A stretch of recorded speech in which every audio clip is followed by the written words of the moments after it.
So, The Legend of Zelda Breath of the Wild is probably one of the most top selling games in the world. And honestly, if you were to ask me, the best game on the Nintendo Switch today. So, today we're actually going to be looking at the sequel, and hopefully, we won't have to wait that long knowing that E3 is just around the corner. So, for today, we're going to be talking a little bit my hopes and dreams for the sequel of The Legend of Zelda Breath of the Wild 2. And yeah, so sit back, relax, and let's see if my hopes and dreams don't die out. So, the first thing I would really like to get out of the way first uh, is honestly, and a lot of people may find me crazy on this opinion, but I would honestly really like this game to be the sequel just to be a little bit harder. Because you see, the thing about the first Breath of the Wild game is that, sure, you could say at the beginning of the game it was challenging in some aspects, but then once you start becoming a pro at it, then eventually it all just starts to get really easy and you start unlocking these crazy looking weapons like the Royal Broadsword, Frostblade, Flameblade, Royal Claymore. Eventually you keep going on and on until you get even better and even stronger and eventually get weapons like the Master Sword that make the game much easier. So, for that reason, I would like the sequel of the Breath of the Wild 2 to be just slightly a little bit more challenging. Another one of my big hopes and dreams for this game is co-op. Let's be honest, people. We've been waiting for co-op for so long in a Zelda game, and let's be honest, this game could honestly do it. I mean, just look at the trailer that they announced for the Breath of the Wild sequel back in 2019. Let me tell you, a lot of people have been speculating that short-haired Zelda might actually be a playable character. And plus, I think now would be an amazing time. I mean, just look at it. You've got Zelda and Link together at all times, and the possibilities are just endless. One of my hopes is just to see it at E3. I mean, to be honest with you, if you're as big as a Zelda fan as I am, you will know that we have been waiting for this sequel for maybe not as a long time as when the first game came out, but just think about it. The first game came out in 2017, and the sequel was announced in 2019. So when you think about it, us Zelda fans are not very patient, as you can obviously tell by all of the fandom all over places like Twitter, Instagram. If you look at the YouTube comments nowadays, those just go crazy. But yeah, one of my hopes is honestly just to see it at E3 and make sure it's an actual thing that we are getting.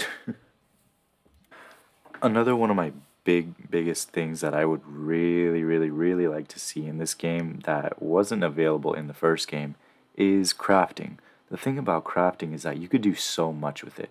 Remember how in the first game, how whenever maybe one of your swords would break and you would see all those little those blue pedestals that would fly all over the place, and you obviously getting that horrible sign saying that your weapon has broke.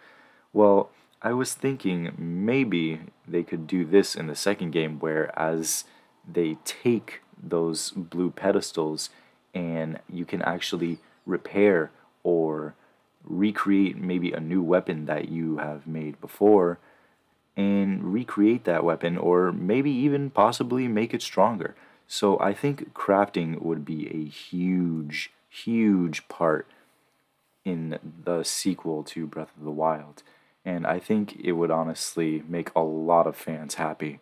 It's the final thing that I would really like for the sequel to Breath of the Wild. One of my biggest hopes and biggest dreams is not only other than a new world to play in. Now, look, I understand.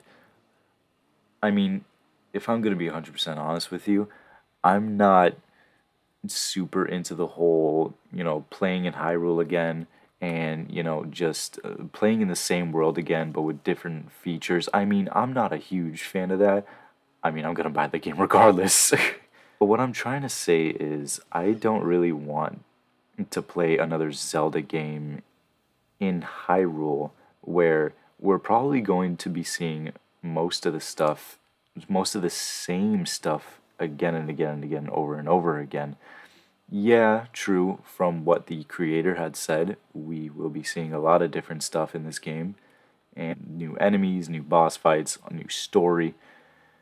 But the question varies, how do you make another Zelda game set in Hyrule when this game was already a masterpiece?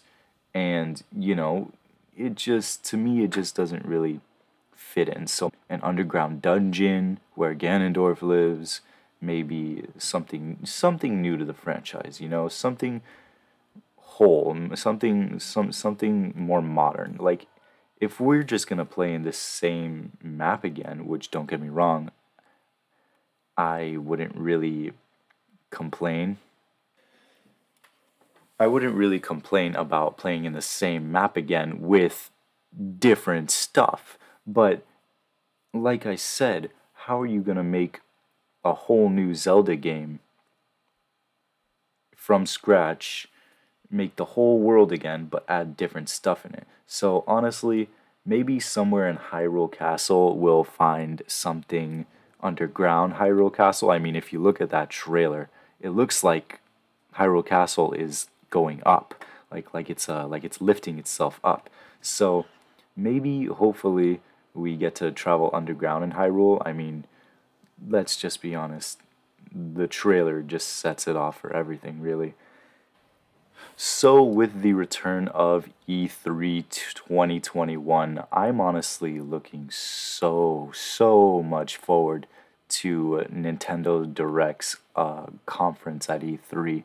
So much. I mean, let's be honest, every viewer there is going to be waiting for Breath of the Wild too, and so am I. So, that, ladies and gentlemen, concludes the video. Let me know what you think in the comments. What are your hopes? What are your dreams for Breath of the Wild sequel? Let me know in the comments. I would love to hear you guys' opinions. And yeah, with that being said, I will see you all in the next one. I'll see you at E3. And here's hoping to a better gaming future. See you all in the next one. Peace out.